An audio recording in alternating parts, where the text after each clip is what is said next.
기후위기를 방치할 수 없는 것이다. 지금은 기후위기 비상 시기다.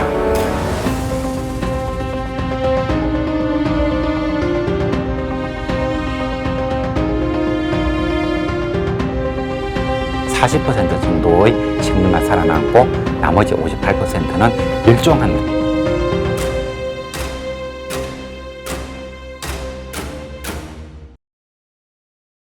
기후위기가 우리의 정신과 육체 건강에 미치는 영향을 한번 생각해 보았습니다.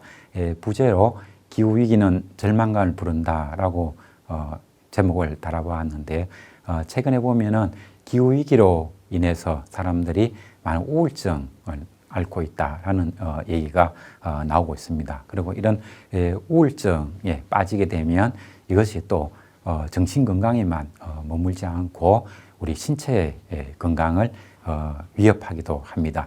이런 문제, 그리고 기후위기로 인해서 역병이라든가 혹은 고대 바이러스 문제 이런 것들이 많이 발생하게 됩니다. 그래서 이 시간에는 기후위기로 인해서 우리가 겪게 되는 정신적, 육체적 건강 피해 이 문제를 말씀드리도록 하겠습니다. 예, 제목은 첫째는 이제 기후위기가 우리 정신 건강에 미치는 이야기, 그리고 두 번째로 기후위기가 코로나19와 같은 역병을 만드는 이야기, 그리고 기후위기가 실제 오늘날 우리나라 사람들에게 영향을 미치고 있는 그 감염병의 확산 문제, 이걸 한번 준비해 보았습니다. 예, 금년도 6월 3일이 6월이 유엔 인간회의 50주년이 되는 날이었다고 합니다. 1972년도에 스웨덴의 스톡홀름에서 유엔 인간회의가 열렸습니다. 이 회의에서는 지구 환경 문제를 처음으로 다룬 국제회의가 되겠습니다. 이것이 50주년이 되는 금년에 이런 기념식이 열렸고, 이 기념식에서 WHO 세계 보건기구에서는 이 기후 변화가 가져오는 심신 건강의 위협, 이 문제를 주제로 얘기를 했다고 합니다. 그 내용을 좀 정리해 보았습니다. 이 보면 기후 변화는 정신 건강과 웰빙, 우리가 건강하게 잘 살아가는 것, 이게 이제 웰빙이라고 얘기를 하는 거죠. 그래서 이게 정신 건강과 웰빙에 심각한 위협이 된다라고 얘기를 하고 있습니다. 급변하는 기후를 보면서 인류는 슬픔, 두려움, 절망, 무력감 이런 것을 강하게 경험한다고 합니다. 왜 그런가 하면 기후변화가 매우 빠르게 진척이 되고 있고, 이것이 우리에게 많은 피해를 주고 있죠. 환경적으로도 그렇고 식량 문제도 그렇고, 그 다음에 큰 재해를 일으켜가지고 사람들의 목숨이라든가 재산을 일거에 뺏어가기도 합니다. 이런 모습을 많이 보게 되는데, 또 기후학자들은 이 모습을 보고 지금 일어나고 있는 것은 좀 오히려 더 적은 것이고 시간이 지나게 되면 훨씬 더 큰 피해가 올 것이다 라고 얘기를 합니다. 예를 들면 이제 IPCC 보고서에서는 이대로 가면 건세기 말까지 해수면 상승이 한 1m까지도 올라갈 수 있다, 이런 얘기를 하고, 또 일부에서는 그걸 훌쩍 뛰어넘어서 남극 빙상이 붕괴가 된다든가 이렇게 되면은 5m 이상 해수위가 올라갈 수 있다라고 얘기를 합니다. 그런 일이 벌어지면 인류의 안정적인 삶은 일거에 무너지게 되는 것이죠. 그래서 우리가 기후위기 문제는 아무리 걱정을 해도 부족하지가 않습니다. 근데 문제는 딱히 해결할 수 있는 방법이 없다는 거죠. 우리가 1997년에 교토오정서를 통해서 선진국 온실기체를 많이 배출해온 선진국을 중심으로 해서 온실기체를 줄여보자는 국제법을 만들기도 했고, 그리고 2015년 파리협정을 통해서 기후변화 협약 당사국 195개국, 6개국이 금세기 말까지 산업화 이전에 비해서 지구온도가 1.5도 이상 올라가지 않도록 노력하자라고 약속을 했습니다만, 여전히 대기 중에 온실기체는 빠르게 상승하고 있고, 그리고 금년에 이제 표면 위로 올라온 세계 경제 위기로 인해 가지고 뭐 어떤 나라 가릴 것 없이 그동안 감축해 가자고 하던 석탄 사용량이 급격하게 늘어나고 한다든가 이런 모습을 우리가 볼 수가 있습니다. 이걸 보면 우리가 과연 이 기후변화 문제를 해결할 수 있을까라고 생각해 보면 상당히 안담할 것이다. 어쩌면 이 기후변화 문제는 자연이 스스로 해결해 버리는 게 아닐까. 자연이 스스로 해결해 버린다는 얘기는 거대한 자연재해가 온다든가 해수위가 엄청나게 상승한다든가 해서 인류 문명, 그동안 우리가 긴 세월에 걸쳐가지고 쌓아왔던 인류 문명이 심대한 타격을 받으면서 이게 해결되는 것이 아닌가 하는 이런 그 문제에까지 우리가 충분히 상상해 볼 수가 있는 거죠. 그래서 결국은 우리가 기후변화 문제는 매우 무섭게 빠르게 다가오고 있지만 우리 인류는 이것을 해결하지 못할 것 같다라는 인식을 하게 됩니다. 그렇게 되면 슬픔, 두려움, 절망, 무력감 이런 것을 강하게 경험하게 되는 것이죠. 그래서 우리가 이제 이런 경험을 하게 되면 이 고통이 심혈관 질환이나 자가 면역 질환, 우리가 우울증에 빠지면 면역성이 떨어지거든요. 그다음에 암과 같은 병증으로 나타나기도 하기 때문에 정신 건강 지원 체계를 갖춘 기후 행동이 필요하다. 그 세계 보건기구에서 얘기하는 것은 전 세계 국가가 많은 사람들이 기후 변화 문제 때문에 이런 정신적 고통을 받게 되고 그 정신적 고통이 육체적 건강을 악화시키기 때문에 이런 문제를 상담해주고 그다음에 같이 대응해가는 그런 새로운 조직 체계를 갖출 필요가 있다라는 얘기를 했습니다. 그리고 기후변화에 대응할 정신건강 관리 체계 구축이 시급하다 하는 얘기를 했던 거죠. 지금 이제 우리는 기후위기 문제에 대해서 이렇게까지 큰 걱정을 하고 있는 그런 상황입니다. 그리고 세계보건기구에서 금년이 이제 그 2022년도에 기후변화 당사국회의 27차 회의가 아프리카 이집트에서 열렸는데요.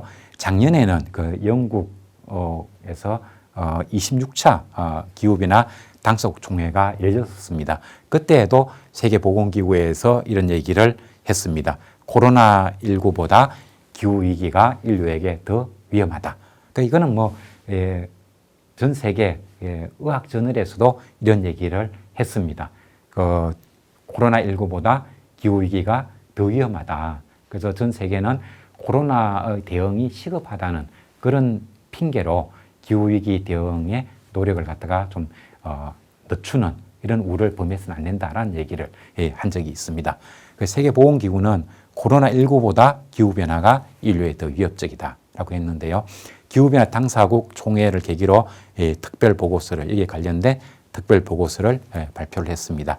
그래서 기후변화는 인류가 직면한 가장 큰 건강 위협이다. 그리고 코로나19 대유행은 인류와 동물, 그다음에 환경이 긴밀하고 민감하게 서로 연결되어 있음을 보여준 사례다. 코로나19가 왜 대유행을 했는가 하면 결국은 그 인간이 서식지를 확대하기 위해서 산림지를 갖다가 훼손시켜 가지고 거기에서 목축업을 하고 그 목축을 하다 보니까 야생동물들이 어떤 좁은 지역에 밀집하게 되고 밀집된 야생생물들과 가축들이 접촉을 하게 되고 그 과정을 통해서 야생생물이 가지고 있던 바이러스가 가축에 옮겨가고 그 가축에 옮겨갔던 것이 그 인간에게 이동해가는 그 인수 공통 전염이라고 얘기를 하죠.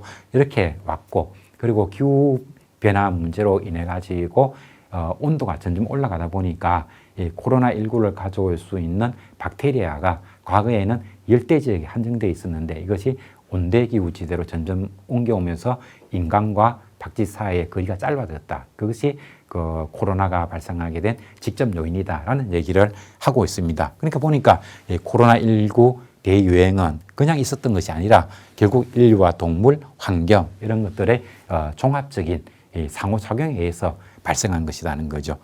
그 다음에 이제 모든 국가가 1.5도 목표 달성에 단호히 행동해야 된다. 그 어떤 이유를 대고 뭐 석탄 사용을 갖다 계속 연장을 한다든가 이런 문제 혹은 경제 침체가 오고 있기 때문에 재생에너지 생산을 갖다 확대한다든가 이런 것들의 뭐 어려움이라든가 혹은 에너지 전환을 하다 보면 수송료라든가 이런 거 혹은 그 제품 생산에 들은 비용이 증가하니까 그 비용을 줄이기 위해서 저질 연료에 좀 더 기대한다든가 하는 그런 행동은 이 단호한 행동이라고 말할 수가 없는 거죠. 어떤 사정이 닥치더라도 그럼에도 불구하고 우리가 온실가스를 줄이는 이런 노력을 먼저 우선적으로 해야 된다라는 의미가 되겠습니다.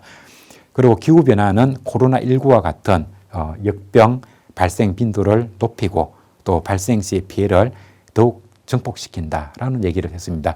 그러니까 코로나19뿐만이 아니고 코로나19와 같은 역병은 이 전염병이 되겠죠.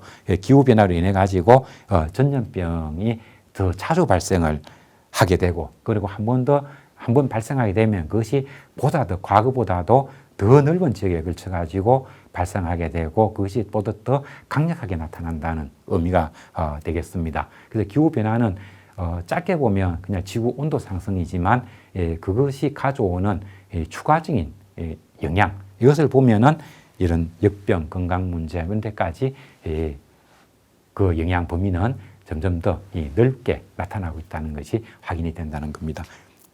그러니까 이제 서울신문에서 이게 요약을 해서 잘 보도를 했습니다. 그래서 제가 가져왔는데요.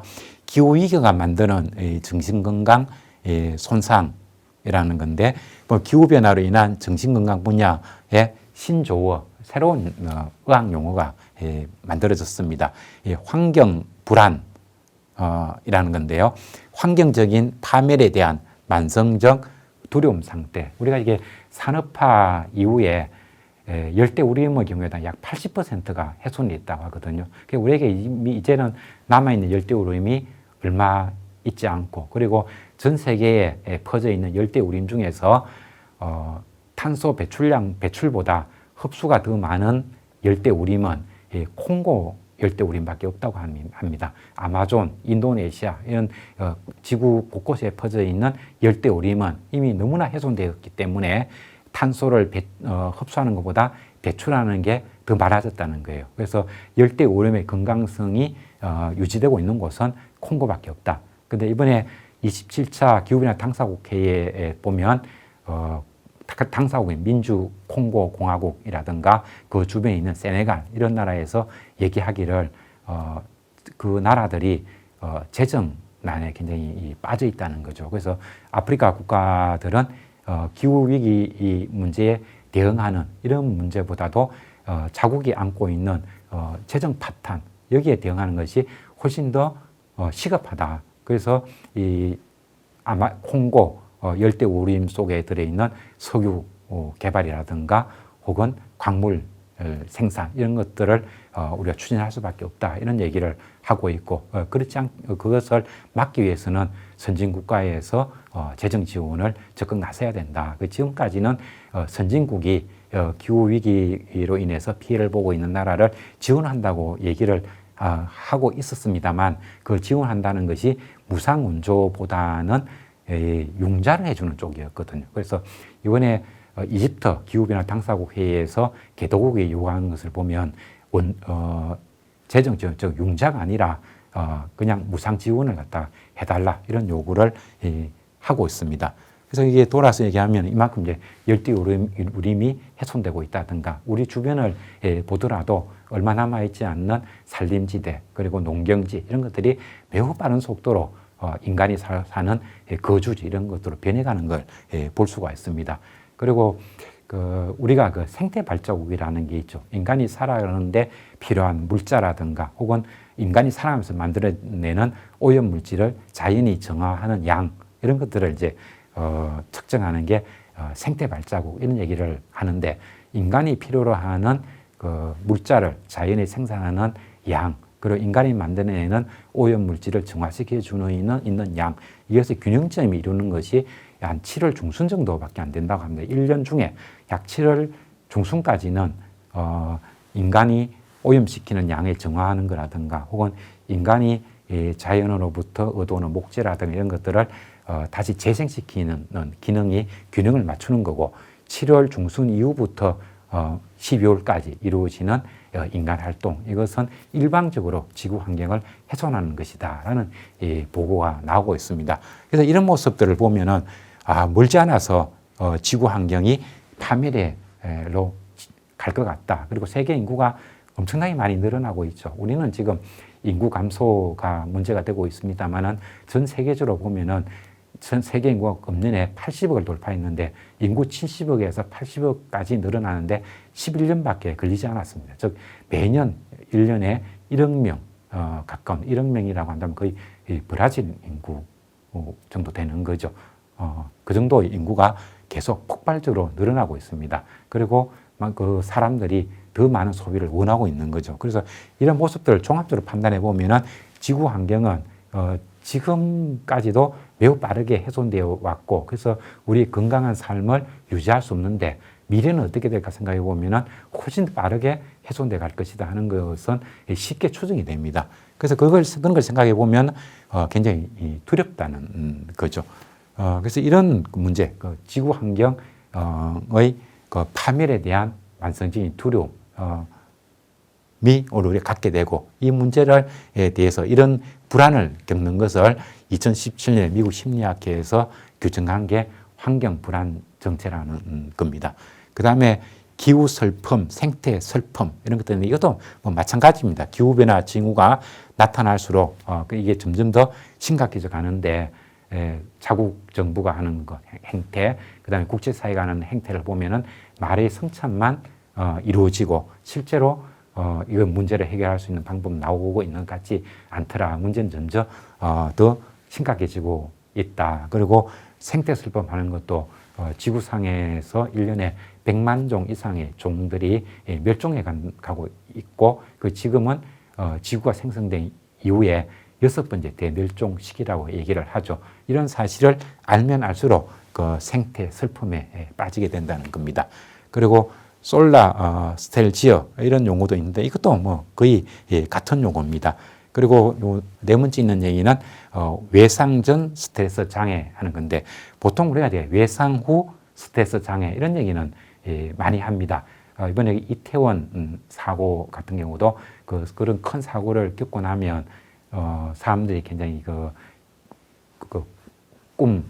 잠도 제대로 이루지 못하고 그리고 뭔가 이제 불안 정세, 심각한 불안 정세도 겪고 막 이렇게 되죠. 그것을 외상 후 스트레스 이런 얘기를 하는데 외상 후 스트레스만 있는 것이 아니라 사고가 발생하기 전에 겪게 되는 정신적 충격 상황 이런 것들은 외상 전 스트레스 장애라고 얘기를 합니다. 그래서 기후변화를 막지 못할 것이라는 생각에서 기인한 무력감을 느끼는 기후 염려증 이것을 외상 전 스트레스 장애 이런 용어를 만들어서 얘기를 한다고 합니다. 이런 문제에 대해서는 다음에 좀 더 구체적인 얘기를 조금 더 다뤄보도록 하겠습니다. 그래서 이런 상태에 빠지면 어떤 증세가 나타나는가 하면은 기후위기에 따른 정신건강 위험 징후, 스트레스 반응은 기후 관련 위기가 촉발하는 정서적 고통, 자연재해를 겪은 뒤에 불안, 트라우마, 우리가 막 큰 홍수에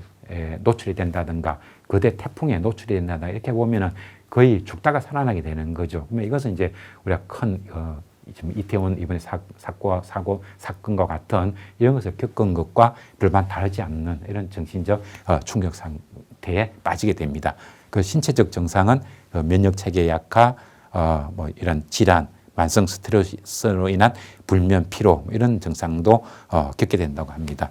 그리고 우울하고 불안한 심리 이런 것도 있고요. 그 다음에 관계 결속력 약화, 재해로 인한 이주 및 생계수단 상실, 재해 이후 교육, 복지 공백 이런 다양한 정신적 피해가 뒤따르게 된다라고 세계보건기구에서 얘기를 하고 있습니다. 좀 둔감한 사람들은 이런 걸 잘 겪지 않는지 모르겠지만 기후변화 문제에 대해서 진지하게 이렇게 좀 걱정하고 이런 분들은 정도의 문제이겠죠. 좀 약하게 겪는 사람도 있고 아주 좀 더 심각하게 이런 증세를 겪게 되기도 합니다. 자, 이런 얘기를 하면은 이 강연을 좀 보고 있는 분들은 저 강연 들으면은 나도 저런 증상이 빠지면 어떻게 할까? 저 안 보는 게 좋지 않을까 생각을 하시는 분도 좀 나오지 않을까 이런 좀 걱정이 됩니다만은 그래서 이런 기후위기 문제에 자꾸 귀를 열고 관심을 기울이다 보면 이런 심리적 문제, 정신적 피해 이걸 겪게 되니까 그리고 기후위기 문제는 아무리 들어도 좋은 얘기는 안 나오고 계속 암울한 얘기만 자꾸 나오니까 그만 안 듣고 싶다 이런 생각을 할 수가 있는 거죠. 이런 것을 외면 증후군 또 이런 얘기도 합니다. 아예 나는 귀를 닫겠다. 요즘 우리나라 사람들이 이런 외면 증후군을 많이 앓고 있다고 얘기를 합니다. 이러면은 이태원 사고가 났을 때 정부에서 대응한 걸 보면 세월호 사건의 그 재판이라는 거죠. 그래서 그걸 보면은 정말 화가 나고 짜증이 나고 우울해지고 막 이렇게 되는 거죠. 그래서 이 마음이 감당이 안 되니까 그런 뉴스는 안 보고 싶다든가 이렇게 되기가 쉽고요. 그다음에 기후위기 문제라든가 이런 것도 그렇고 우리나라 정치 돌아가는 거 이것도 보면은 정부 여당을 중심으로 해서 정치기권에서 하는 행태를 보면 결국은 우리가 갖게 되는 것은 정신적인 불쾌감이 되는 거죠. 그래서 거기에 빠지고 싶지 않다. 그래서 나는 귀도 닫고 눈도 닫겠다. 그래서 뉴스는 안 보겠다. 이런 사람들을 주변에서 흔히 보게 됩니다. 이런 것을 외면 증후군 이렇게 얘기를 합니다. 그것도 일종의 정신장애라고 말할 수가 있습니다. 우리가 이제 적절하게 이런 것들을 어떻게 건강하게 우리 잘 소화해낼 수가 있어야 되는데 그러려고 하면은 혼자서 이렇게 끙끙 앓기보다는 그래도 많은 사람들과 얘기를 하고 그래서 같이 한번 고민해보고 그리고 이 문제 해결을 위해서 우리가 어떤 일을 할 수 있는가, 어떤 행동을 할 수 있는가 이런 문제에 대해서 얘기를 자꾸 나누는 것, 소통을 하는 것 이것이 외면 증후군을 빠지지 않을 수 있는 방법 그리고 이런 우리가 어쩔 수 없을 것 같다라는 감정에서 나오는 문제 이걸 해결할 수 있는 방법은 결국은 같이 생각하고 같이 고민하고 같이 노력하는 것, 즉 연대하는 것, 소통하는 것 이것이 답입니다. 결국은 제가 정신과 의사는 아닙니다만은 제가 사문대학을 나왔고 저도 이 심리학 공부는 좀 했는데 결국은 우리가 정신적인 어떤 정상 이걸 이겨낼 수 있는 방법은 내가 가지고 있는 것을 사람들에게 말을 하고 먼저 표현을 해야 되는 겁니다. 그리고 거기에 대해서 공감을 얻고 그리고 그런 고민을 나 혼자만 하는 것이 아니고 우리가 같이 하고 있다는 것 이걸 확인하는 것 그래서 내가 이런 고민을 하고 이렇게 한다는 것이 이상한 것이 아니고 이 시대를 살아가고 있는 사람으로서 당연한 것이구나 하는 것을 확인하는 것. 그것이 우리가 앓게 되는 이런 정신적인 질환이라 할까요? 이걸 이겨내는 하나의 방법이 되겠습니다. 그래서 이런 문제가 있기 때문에 기후위기 문제에 관심을 갖지 않겠다. 이렇게 생각한다면 그것 자체도 정신질환이 된다는 거 이걸 좀 우리가 주의를 해야 됩니다.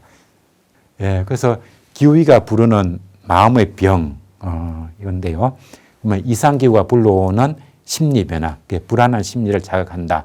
여태까지 기후변화 대응에 실패한 원인 등을 이유로 더 이상 희망이 없다고 느끼거나 극심한 기후변화에 대해서 불안해하는 사례가 늘기 시작하여 많은 심리학자들 사이에서도 정식 연구로도 진행되고 있는 추세입니다라고 이제 설명이 나와 있습니다. 우리나라에서는 사실 기후위기 문제, 그 다음에 지구환경 문제 이런 것들이 학교 교과 과목에서 다 빠져 있습니다.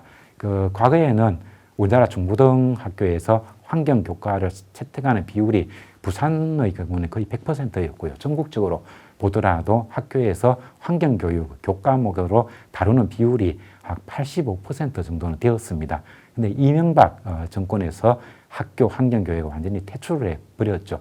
그래서 학생들도 기후위기 문제가 얼마나 심각하고 그것이 우리 미래를 얼마나 훼손할 것인가 이런 문제에 대해서 잘 모릅니다.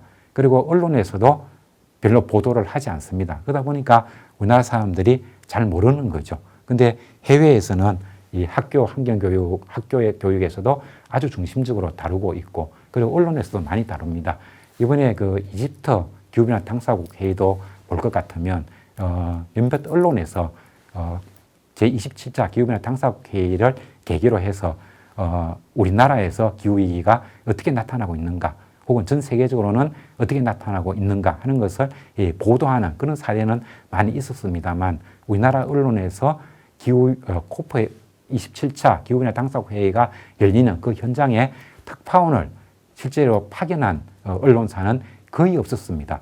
이번에 보면은 그 대통령이 한 아세안 회의 각오할 때 MBC 기자를 안 태워서 문제가 되고 했었습니다만은 그 방송국에서 별 내용도 안 나올 게 뻔한 그 정치적 행사에는 그렇게 기자들이 빼곡하게 타고 가면서 지구 환경에 그리고 우리에게 가장 심각한 문제라고 하는 기후위기, 전 세계 기후변화 당사국회의가 열리는 그 회의에는 특파원도 파견하지 않는 이런 상황을 보면 우리나라 언론도 얼마나 왜곡되어 있는가 하는 것을 볼 수가 있는 거죠. 그래서 우리나라 사람들은 실제 상황보다는 제대로 인식을 못하고 있는 겁니다. 그래서 이런 정상을 앓는 것이 정상인 것이고 이것을 모르고 그냥 지나고 있는 우리나라 사람들이 오히려 이상한 거다 하는 것을 우리가 똑바로 알아야 될 것 같습니다.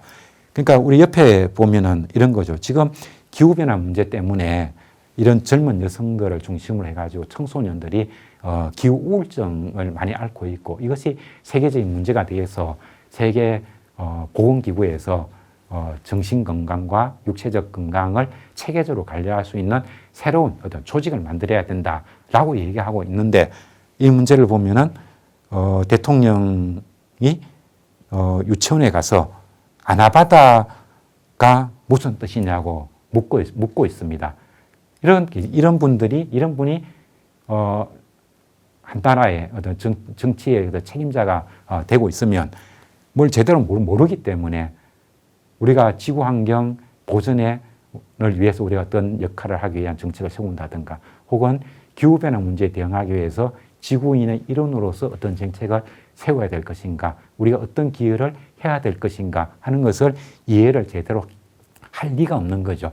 그래서 한 나라의 대통령이 모든 문제를 다 알아야 되는 것은 아니지만 우리 한 나라가 안고 있는 핵심적인 의제 그리고 전 지구가 안고 있는 핵심적인 의제 이런 문제에 대해서는 인식을 제대로 하고 그리고 거기에 대해서 자기 나름대로 그리고 객관성을 갖는 어떤 대책을 가지고 있는 그래서 그런 대책을 한번 실행해 보고 싶은 그런 열망에 쌓여 있는 그런 분들이 나라의 최고 지도자가 되어야 한 나라가 제대로 돌아갈 수가 있고 그리고 국제사회가 요구하는 요구사항에 제대로 대응할 수 있기 때문에 전 세계인으로부터 제대로 대접을 받을 수 있는 나라가 되지 않는가 그런 생각을 해봅니다. 그다음에 이제 기후변화로 인해서 기후가 주는 병이죠. 기상병이라는 게 있고 풍토병이 있습니다. 그래서 기상병과 풍토병이 무엇인가 하면은 기상병은 특정 계절에 특정 기후 조건에서 발생 빈도가 높아지는 질병 이것을 기상병이라고 얘기를 합니다.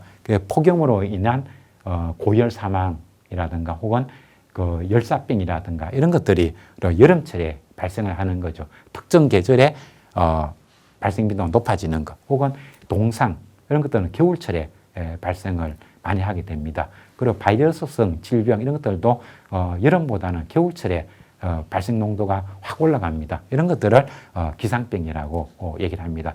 특정 계절에 그 발생 빈도가 뚜렷하게 높게 나타나는 질병 이것을 기상병이라고 얘기를 합니다. 그런가 하면 또 풍토병이라는 게 있죠. 풍토는 말 그대로 어떤 제한된 지역에서 많이 발생하는 경향을 보이는 질병입니다. 그러니까 예를 들면 아프리카 열대 우림 지역에서 창궐하는 전염병 이런 것들을 이제 풍토병이라고 말할 수 있겠죠. 그래서 풍토병의 사례로 말라리아 얘기를 많이 하죠. 말라리아는 열대 지역에서 주로 발생하는데 그 발생 지역은 말라리아 원충, 운반 모기, 이 서식지와 일치합니다. 따라서 이 운반 모기가 과거에는 열대 지역에 아프리카 열대 지역에 많이 있었던 거죠. 그래서 제가 뭐 대학생 때 이럴 때만 하더라도 이런 지역에 여행을 하게 되는 사람들은 말라리아 예방 주사를 맞아야 된다 이런 얘기를 합니다. 근데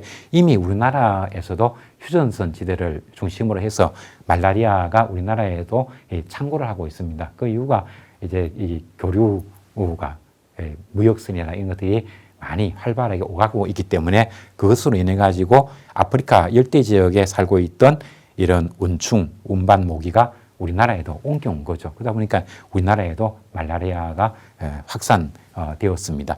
과거에 아프리카 열대 지역 어떤 특정 지역에만 말라리아가 유행을 할 때는 그 말라리아는 그 특정 열대 지역의 풍토병이 되는 겁니다. 그리고 이 모기 하는 것은 이런 거겠죠. 전염병을 옮기는 모기 같은 거 이건 많이 하는데 이 모기 발생은 기온과 강수량 등 기후 조건 그리고 지형에 많이 의존한다. 그냥 특정 지형의 특정 기후 온도와 습도가 맞는 이런 지역에 이런 그 원충 모기들이 살게 되고 그런 모기들이 살게 되면 그 모기들이 전염병을 갖다 이렇게 옮겨가는 거죠.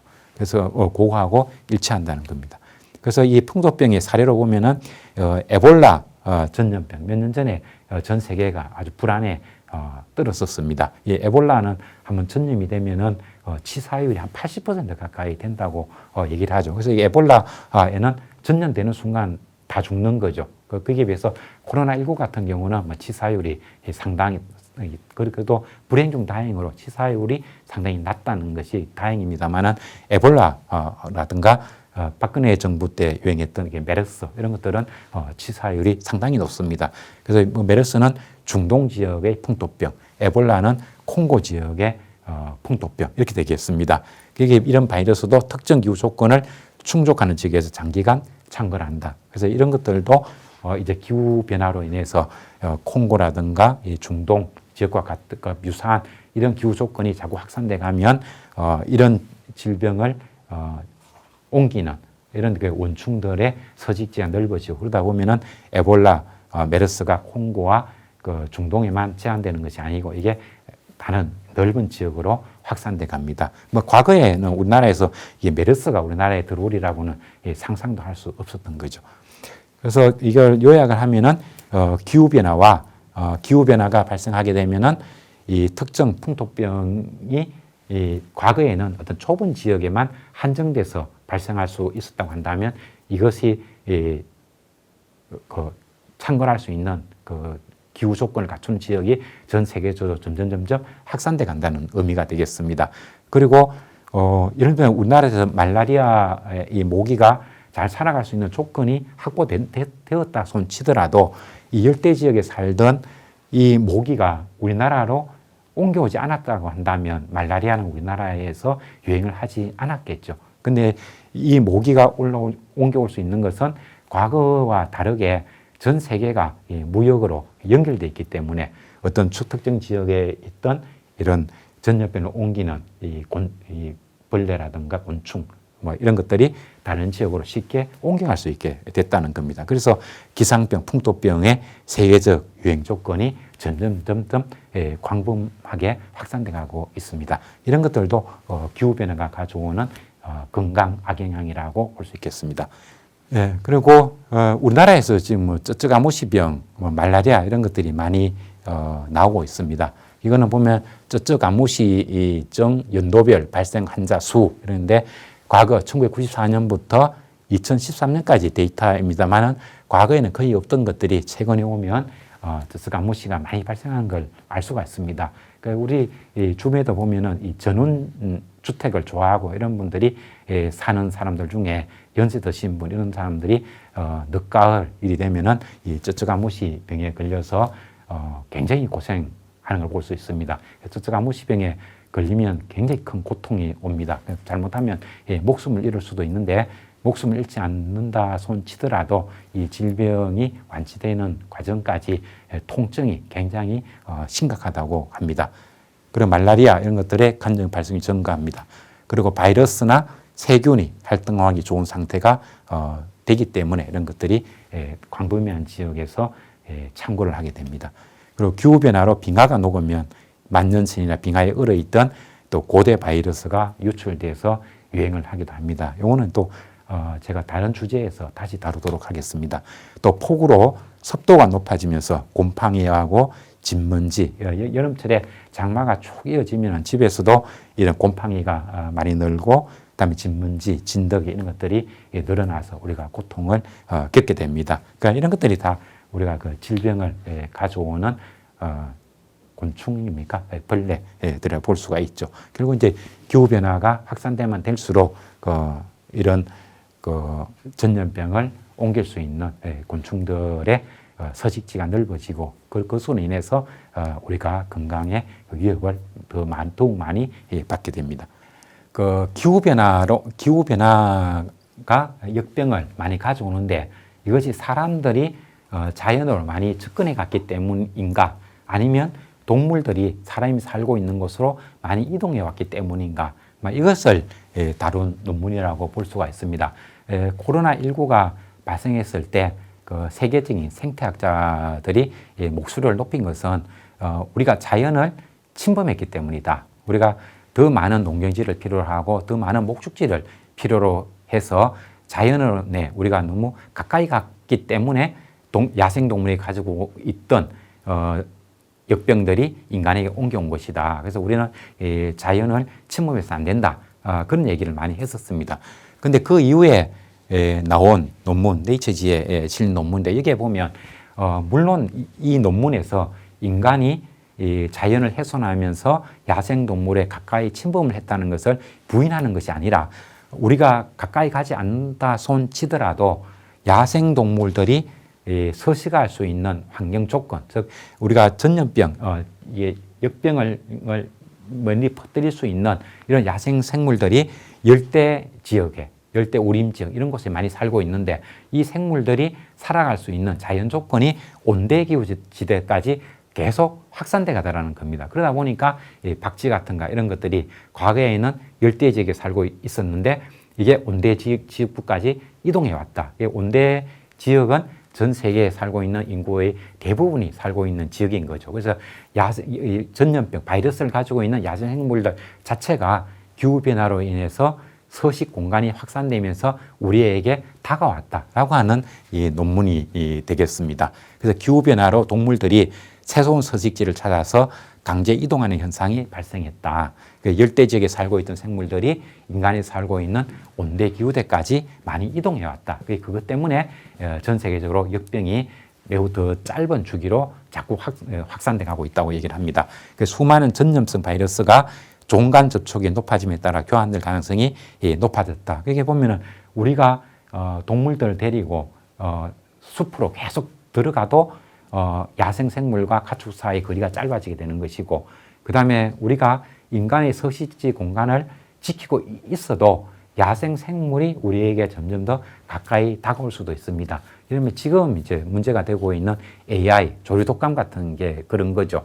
사람들이 닭이나 오리를 키우고 있으면 철새들이 가까이 오게 되면 그 철새들이 이 전염병을 AI를 닭이라든가 오리에게 퍼뜨리게 되는 거죠. 그러면서 이게 AI가 확산되듯이 인간이 앓게 되는 그 전염병, 역병 같은 경우도 야생 생물들의 서식 공간이 점점 더 온대 기후지대, 인간이 살고 있는 지역으로 확대돼 가고 있고 그걸 따라서 역병을 가지고 있는 야생 생물들이 우리에게 가까이 다가오면서 역병을 퍼뜨린다 하는 논문이 되겠습니다.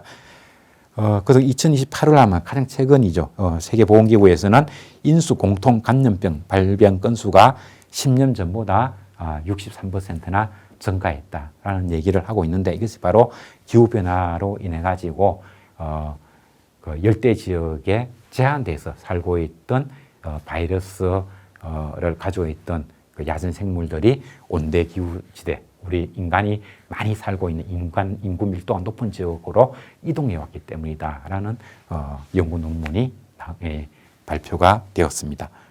그리고 이거는 2021년 2월 5일에 종합환경과학이라고 하는 국제저널지에 나온 논문인데 이 내용도 앞에서 제가 설명한 내용과 같습니다. 코로나를 전파시킬 수 있는 박쥐가 과거에는 요 지역, 아주 좁은 지역에 아열대 지역, 열대 지역이죠. 동남아시아 지역입니다. 여기에 살고 있던 것들이 오늘날은 이렇게 좀 옅은 황색으로 되어 있는 이런 지역으로까지 넓게 서식지가 확대되어 있더라는 겁니다. 이런 문제로 인해서 이런 그 옅은 색으로 되어 있는 이런 지역에 살고 있는 사람들은 코로나 바이러스를 가지고 있는 박쥐와의 거리가 기후변화로 인해서 굉장히 좁아진 거죠. 이것이 코로나19 확산의 직접적인 원인이 되었다라고 얘기를 합니다. 그래서 앞에 제가 요약해서 다시 한번 말씀을 드리면 우리가 자연에 가까이 갔기 때문에 더 많은 고기를 얻기 위해서 산림을 훼손하고 거기에 목축을 하다 보니까 야생생물로부터 전염 바이러스가 옮겨왔다라고 얘기를 하게 되면은 야생동물은 전염병 확산의 간접 원인이다 이렇게 이제 설명이 되는 것이고요. 이처럼 그것이 그런 요인도 있지만 기후 변화로 인해서 과거에 아주 열대 지역의 좁은 지역에만 살 수 있었던 야생 생물들의 서식을 할 수 있는 그 공간이 기후 변화로 인해서 더 온대 기후 지대까지 넓어졌고 그래서 열대 지역에 제한되어 있던 야생 생물들이 인간 가까이까지 와서 퍼뜨렸다라고 얘기를 한다면 이것은 야생 생물이 코로나 같은 그 역병 창궐의 직접 원인이 된다는 그런 의미가 되겠습니다. 그래서 과거에 코로나19가 창궐이 시작되는 그 시기에는 코로나19가 전염이 확산된 것은 야생 생물이 코로나 발생의 간접 원인이다. 이렇게 이제 설명이 되었던 것이고요. 이런 논문들이 얘기하는 것은 그것이 아니라 그 야생 생물들의 서식지 확대가 코로나19 발생의 직접 원인이 되었다. 인간이 쳐들어가서 그런 것이 아니라 야생 생물들이 우리 인간에게 가까이 와서 코로나가 확산되었을지도 모른다는 얘기죠. 뭐 이것도 설명이 가능한 겁니다. 이런 요인들이 이제 빈번하게 발생을 한다는 거죠. 그러다 보니까 코로나19와 같은 그 대유행을 할 수 있는 역병들의 발생 주기가 과거에는 수십 년에 한 번씩 발생하던 것이 10년에 한 번, 최근에는 5년에 한 번씩 전 세계로 유행하는 팬데믹이 발생을 한다고 합니다. 우리나라 같은 경우 얼마 전에도 뭐 방송에서 보았습니다만 11월이 되어도 온도가 너무 높습니다. 과거에는 10월 달만 돼도 이미 영하로 온도가 떨어지곤 했었는데 11월이 되어도 최저 온도는 뭐 5도, 6도가 되지만 낮 최고 온도는 17도에서 20도 가까이 올라가고 있습니다. 이 정도 기온이라고 한다면 9월 말 정도 온도가 되는 거죠. 그러다 보니까 여름철에는 너무 더워서 없던 모기가 오히려 가을, 늦가을이 되면은 이런 모기가 오히려 더 창궐을 하게 되는 이런 현상을 우리가 목격하게 됩니다. 그리고 이런 그 모기들이 또 전염병을 전파시키는 요인이 되고 있습니다. 그리고 또 가을이 되면은 설치류, 매개 감염병 이런 것들이 있는 거죠.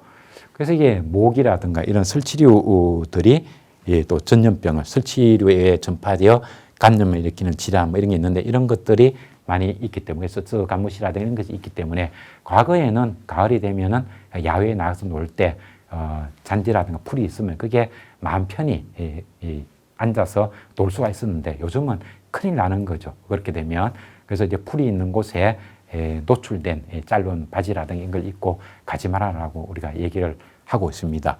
그게 바로 이제 이런 설치류가 주는 매개 감염병 혹은 모기가 주는 감염병 이런 것들이 과거 같으면 이미 겨울이 되어서 유행하지 않았을 10월, 11월 이럴 때가 되면 오히려 더 확산되는 이런 문제를 우리가 지금 직접 경험을 하고 있습니다.